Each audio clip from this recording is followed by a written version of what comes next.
ملکہ زبیدہ ایک نیک، پارسا اور دیندار خاتون تھیں۔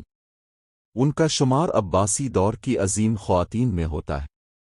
انہوں نے اللہ کی مخلوق کی خدمت کے لیے بہت سے کارنامے انجام دیے، جن میں سب سے نمایاں نہر زبیدہ کی تعمیر ہے، جو حاجیوں کے لیے پانی کی سہولت مہیا کرنے کے لیے بنوائی گئی۔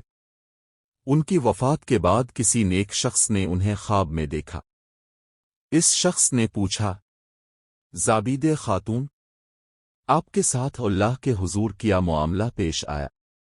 زابید خاتون نے جواب دیا، اللہ رب العزت نے میری بخشش فرما دی۔ خواب دیکھنے والے نے حیرت سے کہا، اپنے تو نہن زبیدہ جیسا عظیم کارنامہ سر انجام دیا، اللہ کی مخلوق کو فائدہ پہنچایا، اب کی بخشش تو یقینی تھی۔ زابید خاتون نے جواب دیا، نہیں، جب میرے اعمال پیش کیے گئے اور نہن زبیدہ کا تذکرہ آیا تو رب کائنات نے فرمایا، یہ کام تو تم نے خزانے کے مال سے کروایا تھا، اگر خزانہ نہ ہوتا تو یہ نہر کبھی نہ بنتی۔ مجھے یہ بتاؤ کہ تم نے میرے لیے کیا عمل کیا؟ یہ سن کر میں گھبرا گئی، سوچا اب کیا بنے گا، مگر اللہ رب العزت نے مجھ پر اپنی رحمت نازل فرمائی اور فرمایا، ہمیں تمہارا ایک عمل بہت پسند آیا۔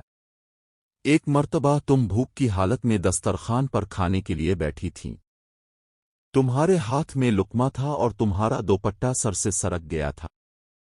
اسی لمحے اللہ اکبر کی صدا کے ساتھ اذان کی آواز آئی، تم نے لقمہ واپس رکھ دیا، پہلے دوپٹہ ٹھیک سے سر پر اوڑھا، پھر ادب و احترام کے ساتھ لقمہ کھایا۔ تم نے میرے نام کے ادب میں لقمہ کھانے میں دیر کی، بس یہی عمل ہمیں پسند آ گیا، ہم نے تمہاری مغفرت فرما دی۔ سبق: اللہ کے ہاں اعمال کی قبولیت کا دار و مدار نیت اور اخلاص پر ہوتا ہے۔